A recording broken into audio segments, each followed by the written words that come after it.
अस्सलाम वालेकुम।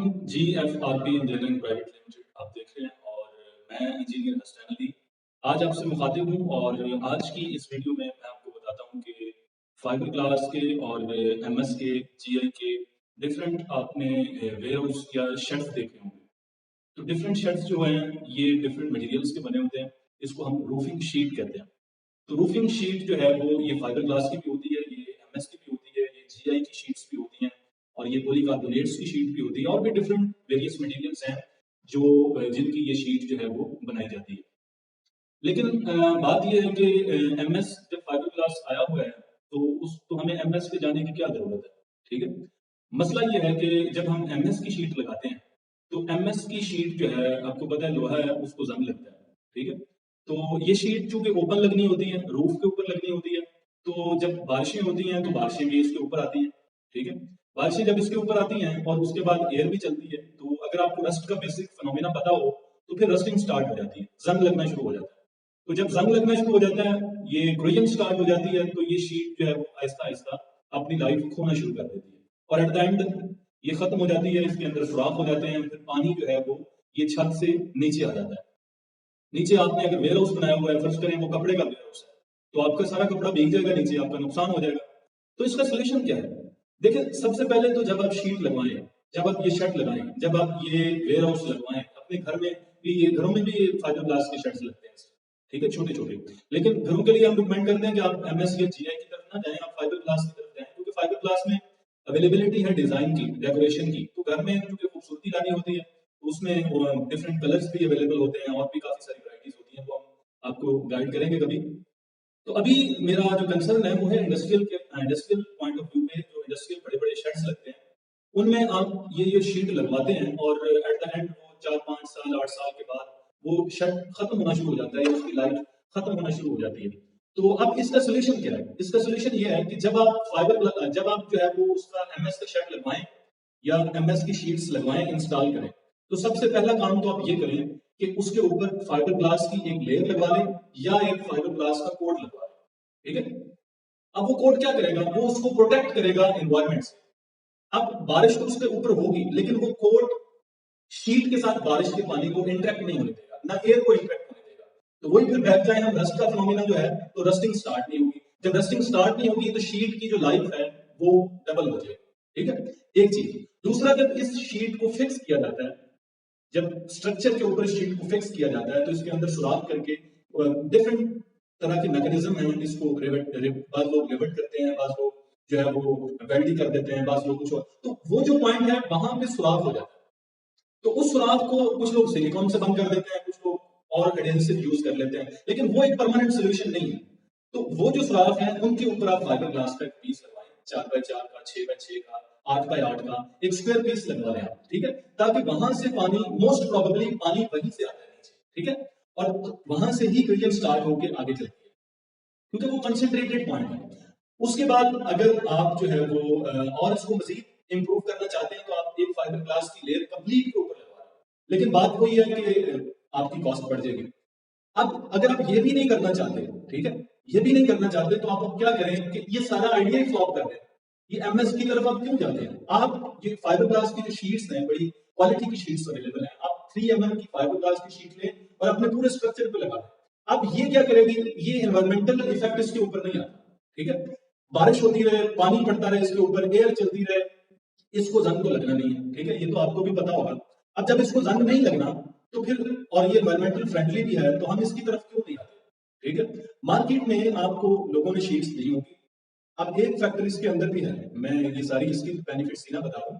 एक इसके अंदर भी फैक्टर है कि जब इसके साथ सनलाइट इंटरेक्ट करती है, जब इसको सनलाइट टच करती है, तो यूवी लाइट्स जो है, जो अल्ट्रा वायलेट रेज है, वो इसका जो फाइबर ग्लास में हम रेजन यूज करते हैं उसका उसके साथ रिएक्शन होता है।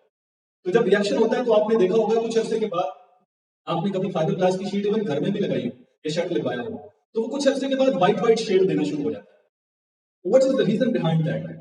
उसकी रीजन ये है कि जो यूवी लाइट है, जो अल्ट्रावायलेट रेज रिएक्शन कर रही है हमारे उस रेजन के साथ, वो उसको खाना शुरू कर देती है, वो उसको मतलब कि क्रूड करना शुरू, ये इस टाइप, ये it's a type of creation in terms of the fibre glass. ठीक है, तो उससे बचने के लिए भी एक सोल्यूशन है। ठीक है, सनलाइट को इनकाउंटर करने के लिए डिफरेंट केमिकल्स ऐड करने अपर लेयर के अंदर।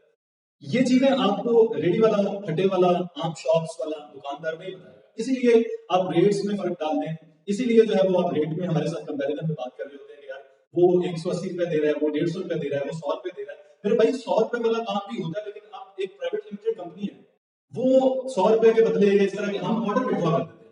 अगर कस्टमर की सेटिस्फेक्शन ना हो रही हो, उसका कंसर्न रेट ही हो, तो हम उसको मूव कर देते हैं, अवेलेबिलिटी बता देते हैं कि भाई इस तरफ जाए। देखिए वो जो केमिकल्स हैं जो अल्ट्रावायलेट रेज को काउंटर करते हैं, ठीक है, वो कॉस्टली है, ठीक है, वो कॉस्टली है। जब वो कॉस्टली है तो वो शीट की कॉस्ट भी बढ़ेगी। अब जो आपको 100 रुपए दे रहा है वो तो उसमें नहीं डाल रहा। देखिए लाइफ की जो 100 उसके अगर किसी ने वो केमिकल नहीं भी डाले तो फिर भी ये नहीं है कि वो तीसरे दिन खराब हो जाएगी, लेकिन बात लाइफ की हो रही है, ठीक है। शीट की लाइफ जो है वो एक्सटेंड हो जाती है, डिफरेंट डबल ट्रिपल हो जाती है जब आप उसको प्रॉपर वे से बनाते हैं, ठीक है। अगर आप उसको प्रॉपर वे से नहीं बनाएंगे तो उसकी लाइफ उतनी ही होगी जितनी देर वो खुद मटेरियल एडजस्ट कर सकता है। बैक आते हैं फाइबर ग्लास के ऊपर, एमएस की शीट्स के ऊपर वापस आते हैं। अब हमें इंडस्ट्री से कॉल आ रही होती है कि यार हमारा शेड लीक कर रहा है, बारिश हुई है। मोस्टली बारिशों के दूसरे तीसरे दिन धड़ाधड़ कॉल्स आती हैं कि यार हमारी जो ये जो शेड लगा हुआ था एमएस का वो लीक कर रहा है, हमारे नीचे मटेरियल पड़ा है वो खराब हो रहा है, इसका कोई सोल्यूशन करते हैं। फिर हम क्या करते हैं, फिर हम फाइबर ग्लास की लेयर्स लगवाते हैं उस कंप्लीट शेड के ऊपर। अब जब फाइबर ग्लास की लेयर एमएस की शेड के ऊपर, एमएस की शीट्स के ऊपर लगी है, तो अब ये एक किस्म की है कि उसके ऊपर नई फाइबर ग्लास की शीट लगी है। आपने फाइबर ग्लास का शेड लगवाना है, एमएस का शेड लगवाना है, जीआई का शेड लगवाना है, पॉलीकार्बोनेट का शेड लगाना है। फर्स्ट ऑफ ऑल इसको कंपेयर करें डिफरेंट मटेरियल्स को। जस्ट कॉस्ट फैक्टर ना देखें मेरे भाई, जस्ट कॉस्ट फैक्टर ना देखें।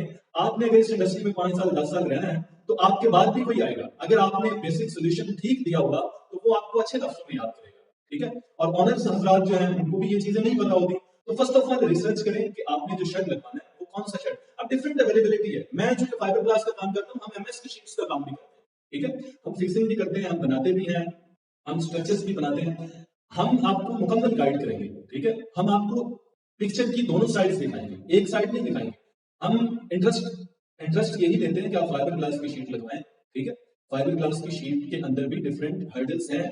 अगर आपका शेड के नीचे काम ही ऐसा हो रहा है कि कोई फ्लेमेबल मटेरियल है, या वहां पे वेल्डिंग हो रही है, या वहां पे गैस वेल्डिंग तार्स का काम आप कर रहे हैं, तो ये पॉसिबिलिटी है क्योंकि ये फायर रेजिस्टेंस नहीं है, तो पॉसिबिलिटी है कि इसको आग लग सके, तो वहां पे एमएस का शेड ही लगेगा। लेकिन इनसाइड एमएस होगा, आउटसाइड हम उसके ऊपर कोटिंग कर देंगे, उसको कवर कर देंगे।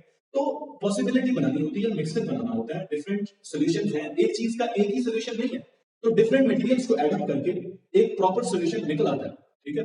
उम्मीद है कि आपको समझ आ गई होगी। अगर आपको फाइबर ग्लास की ये शीट्स लगवानी है, एमएस की शीट्स लगवानी है, या नहीं भी लगवानी, किसी और से लगवा लें भाई, रेट ले लें, एक दफा कंपैरिजन कर लें। कंपैरिजन जस्ट रेट पे ना करें, क्वालिटी पे भी करें, और भी डिफरेंट पैरामीटर्स हैं कंपैरिजन करने के। या अगर आपको कुछ भी समझ नहीं आता तो जस्ट कंसल्टेंसी ले लें, आप जिससे मर्जी लगवाएं फाइबर ग्लास की शीट, फाइबर एमएस की शीट। आप शर्ट आप लाखों रुपया उसके ऊपर लगा रहे हैं तो उसकी कंसल्टेंसी के ऊपर कुछ पैसे नहीं लगा सकते आप। आपको स्टैंडर्ड्स मीट करवाएंगे, आपको हम जो है वो काम जो है वो जिन स्टैंडर्ड्स पे होना चाहिए उन स्टैंडर्ड्स पे वो हुआ भी है या नहीं हुआ, हम आपको उसकी रिपोर्टिंग करके देंगे, ठीक है। उम्मीद है कि आपको समझ आ गया होगा। तो अगर आपको फाइबर ग्लास की किसी भी प्रोडक्ट्स और सर्विसेज की आपकी इंडस्ट्री के लिए जरूरत है तो जीएफ आरपी इंजीनियरिंग को ना भूलिए।